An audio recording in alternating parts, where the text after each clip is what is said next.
Hey, everybody, welcome to Takeoff with John Clark, and please subscribe for free wherever you listen to your podcasts. And let's bring in the host of a show on NBC Sports Philadelphia as well, Inside the Green Room, Sixers guard Danny Green. We appreciate you joining us, Danny, on the road in Minnesota. And this is a heck of a debut coming up. James Harden joining your team with 24 games to go. Tell us about the vibe with the team, because Sixers fans, they're real excited about this. Well, thanks for having me, man. But yeah, we're excited as well. You know, we had a practice today. It was smooth. He worked in with the first group and got a chance to get some reps in with Joel. I'm liking what I'm seeing. And I think the people that were there that got a chance to see some of it are liking it as well. So, it's a good, game for him to come back to, on the road, get his, feet under him a little bit. Everybody, come back from break.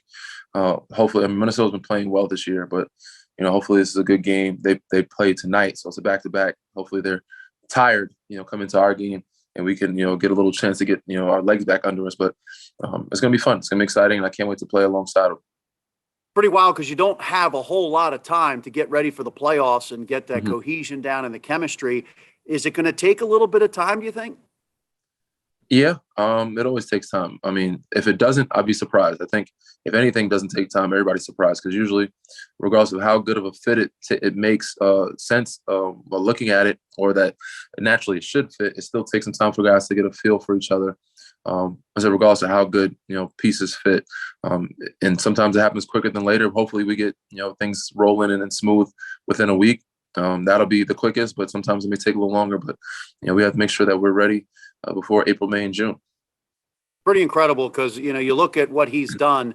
Only MJ and Wilt, they're the only two other players who have averaged 34 plus in two different seasons. So you're adding one of the great offensive players, but also how much has he been a facilitator over the last few years as well? A huge help on that aspect of the game for us, and on that end of the floor. We have a lot of guys that can go get a basket. Not a lot of guys, but we have got a good amount of guys that can go get a basket and that are scoring mentality type of guys. So, we need somebody to facilitate. That's where we missed, Ben during most of the course of the year. I think he'll fill in that, perfectly. He'll fill that role with his pace and getting that pressure on the paint, and then, finding guys. He's great at, not just finding guys, but on time, on target, and having the ball on the rope. So I'm excited to play with him. We saw the win at Milwaukee, and we saw, kind of like you during the playoffs last year, how active he was helping to coach up some guys like Tyrese and George Niang. How involved has he been as a teammate? It was a huge plus for us. He's been very involved, and it was a huge plus for us because he's seen something from a different aspect that, even though as long as I've been around the game, I've never been that type of player, go facilitate and be pick and roll. So he can see different things that can help Tyrese and Joel and the coaching staff see, this is where they're weak at. Let's try to attack that. We only did it one time. Let's continue to do that. From a point guard's perspective, I don't look at it from a point guard perspective as much as he does. So to have different viewpoints, different guys out there that know the game, has been playing for that long, helps us a ton, even if we're not playing, the sideline. So he's been, involved at a high level, and it's been, amazing for us, even though he hasn't been playing. So I'm expecting that, as well as the playing impact for him, to come in and do what he does for us, to be a huge plus off the court and on the court for us when he's on the sideline with us. Doc Rivers has obviously been mixing up his lineups for some of the games. Do you think you're going to start, or do you think we'll see Matisse? What do you think is going to happen? That's a Doc question, man. I don't know. I just come in, show up, do my job. He rotates, he changes it. He has his theories of who he likes to play with, what groups. I think he thinks, sometimes the second group needs a stronger this or stronger that, or we need more of this in the first group, we need more of that in the second group. And sometimes we'll start together with more defense to start, or more offense to start. But I don't make those decisions. That's above my pay grade. I just come up and show up. So we'll see what happens tomorrow. And I think one of the big things here that Doc and other people have talked about is you can have a point guard on the court at all times now. Yeah, it takes a lot of our guys off the ball. When we're healthy, it allows, Shake and Furkan to play with the ball a little bit more. Tobias, guys that handle the ball more than they should or want to and play in point guard position. It allows, those guys to, play their natural position. And so now that we have Shake healthy and James and Tyrese, all those guys are able to be natural point guards. So we have three now that are healthy. Before, Shake was out for a while, and Ben was not around. So to have 3 point guards again, it helps a ton, especially with injuries, ups and downs, minutes or flow of the game. to have somebody who will handle the ball and not have to worry about having, Furkan or Tobias or myself bring the ball up. And Doc said in Minneapolis that he's going to stagger the lineups. He said you're going to have either Joel, James, Tyrese, or Tobias, two of those four on the court at all times. How big is it that you can stagger the lineup that way now? It's great when you have multiple options and multiple versatile players and scoring guys that can get you a basket. It's great to be able to do that throughout 48-minute game and also give guys a rest. Because most teams only have, 2 or 3 threats. When you have 4 and 5 threats, it makes you that deep of a team. It makes you that more dangerous. So it allows, Tyrese to get a little bit of rest now. And, obviously Joel take the load off him a little bit. Even though he doesn't want the load taken off him, he's been doing pretty well with handling it. So it just makes us a deeper team and, that much scoring wise. I know you like that corner three.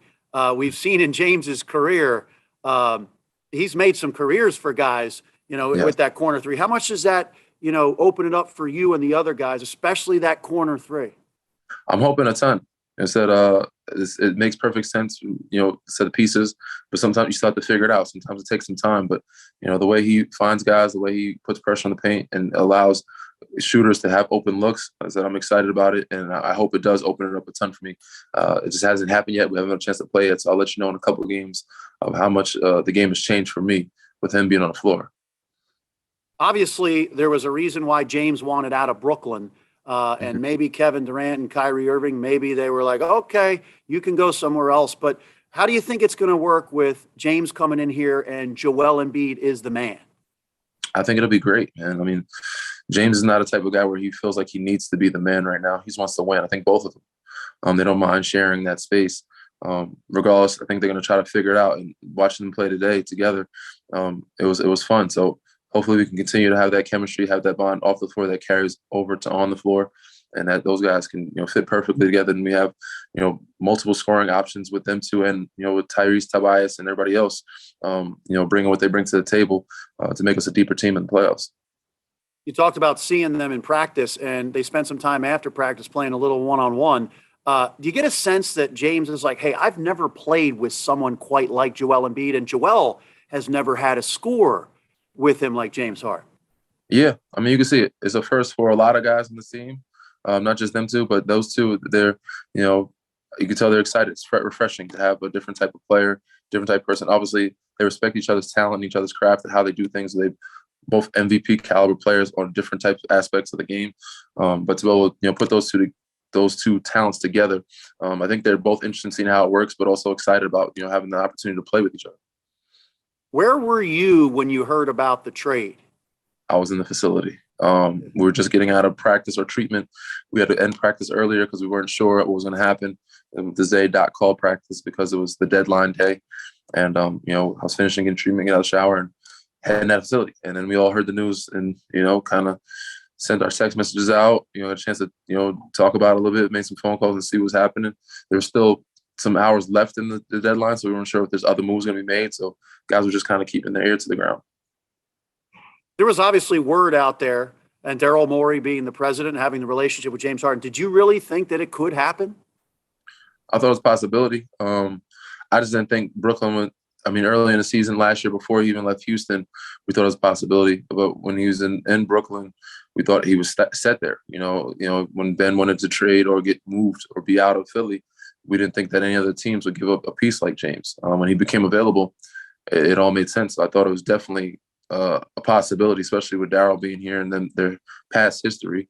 It was a strong possibility. And the fact that Ben made it very clear and evident that he didn't want to play in Philly, somebody had to make a move or give at some point in time. And I've seen so much in this league, anything is possible. So nothing really ever shocks me. Are you thinking that Sixers and Nets is going to feature prominently in the playoffs this year? I hope so.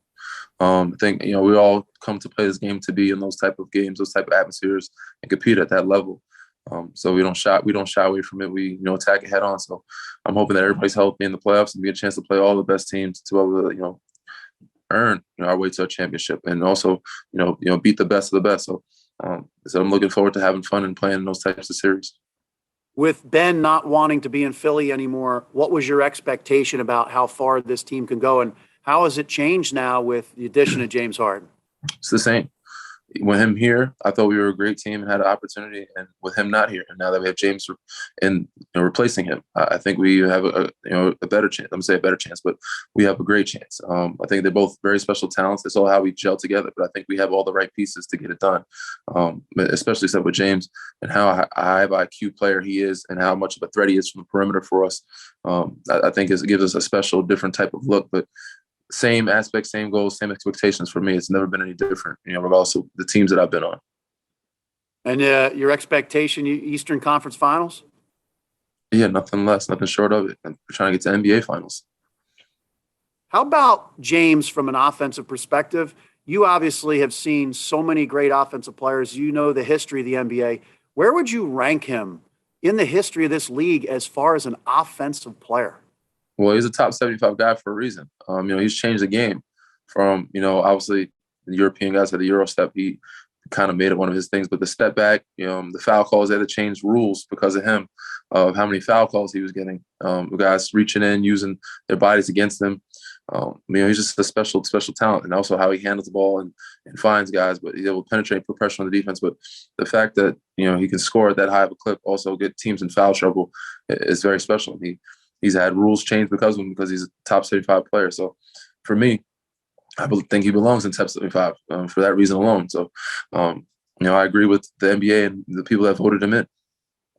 We saw Joel learning the step back at practice. He used it in the game. First time got called for travel, but then he had a successful one at Milwaukee. How's that going? You think Joel's going to break that out a bunch?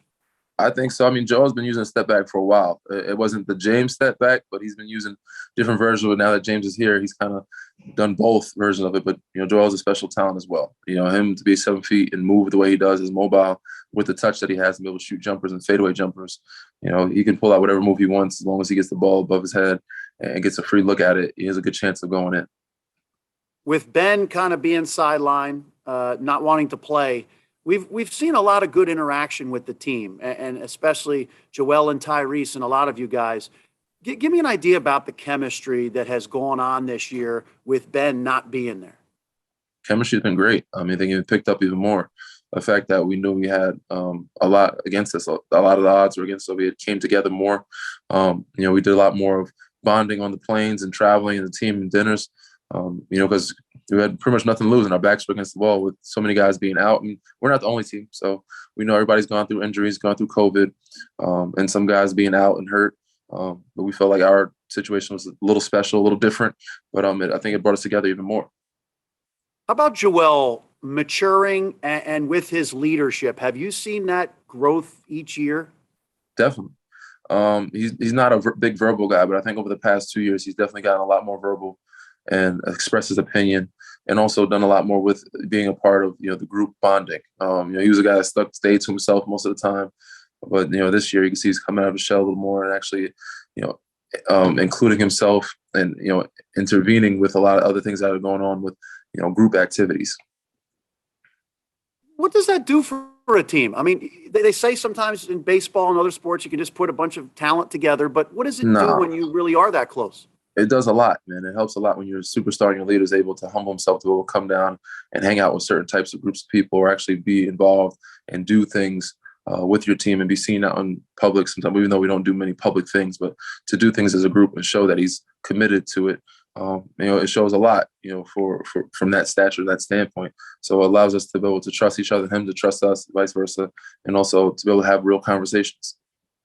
When you saw that Ben, when he was traded to the Nets, did a press conference, he's on the bench now. Obviously, the Nets say his mood is a lot better. Did you believe what Ben was saying, that he was going through some mental issues and things like that here in Philly? I don't doubt when somebody says they have some issues. That's not my place to judge or to say you're lying. I just, as a teammate, we were just hoping that he would come to us, because we offered that we'd be there for him. We just didn't get that benefit of the doubt as teammates. We didn't hear much from him or get a chance to be able to help him through that situation. He had figured out how he wanted to figure it out, felt he needed to be moved in a different atmosphere, a different organization. But, that's the only problem that I think we had with him, is that we were not a part of it. We didn't get a chance to talk to him, a chance to help him heal. But it worked out for him, hopefully, in the best. Wish him the best. And hopefully mentally he's better placed than where he's at. We all consider him. He was a part of a family at one point. So, I mean, we don't consider him an enemy, but at the same time, we know he's in a different situation. So when we do step on that floor, it's a competitive thing. But end of the day, we are all fraternity in this NBA. We all look out for each other, and we hope that guys mentally, emotionally, and physically healthy. Because that's the best time we get the chance to play our sport and compete against each other. I heard you say on your podcast, Inside the Green Room, also on NBC Sports Philadelphia, that you don't think he's going to play in that March 10th game, and that's the feeling with a lot of people. Do you think that he would even sit on the bench at the Wells Fargo Center? I mean, I have no idea. But I said I don't know where he's at mentally right now. I don't know if he's starting to play. I think most people would assume that he wouldn't play. He might be on the bench. He might not. At the end of the day, my focus is us and what we need to do to get better. And if he's on the floor, we hope that they're all healthy and we want to compete against all their guys. So we're just hoping that they all play, regardless if they show up or not or come on the bench. That's not one of the things that I'm concerned with nor care about. But, he's supporting his team right now. I'm assuming if he continues to support his team the way he has the last couple games, then he should be on the bench as if he was and before the break. There was a little Twitter beef going on with Mike Missanelli saying some things about your show. And I guess Mike's point was, here's Danny saying some things now, but he doesn't think Danny Green or others said anything to Ben Simmons or tried to get him to be more aggressive or shoot or improve on the things. Is there anything you want to say just to clear that up? I mean, certain people you don't like to give the time of day. I mean, I feel like a lot of guys reach out to try to get more views or clickbait or whatever it may be. These are all his opinions. These are all his thoughts. He has no idea what's going on in our locker room or what conversations we've had with Ben. And even if we didn't have those conversations, what does that have to do with Ben making his decision to want to leave or to not want to play or to want to be traded? That has nothing to do with us. But I just thought it was funny that he's speaking on something that he has no clue of, but he's saying it as if it's a fact and it's really just his opinion. And, a lot of people, think they know too. And a lot of people think that Ben was my teammate. I supported him as a teammate when he was my teammate. He's no longer my teammate. I still support him. I'm not going to talk down on him, but people look at certain things. They think it as clickbait. They think that I'm talking, in a negative way. I'm just giving my real opinion that I think he might not play. We might not shake hands. That's all dependent on him and how he approaches things. If you listen to the full clip, instead of just looking at words and reading certain bullet points that people use for clickbait, you'll understand where I'm coming from. I'm not talking down on the guy. I just, said I wish him the best. I don't think he'll play. And, I said what I said. Mind you, we were in that locker room, so we know what's being said. I'm not the type of guy, if you know me, to hold my tongue. So if there's something that I feel needs to be said, I will say it to you. But Mike thinks he knows me for some reason. Well, and I specifically remember reading quotes from you and Joel Embiid about we would like Ben to be more aggressive. We would like him to do more offensively as far as shooting the ball, because that could unlock that final piece to this team winning a championship. And I believe that's what you said.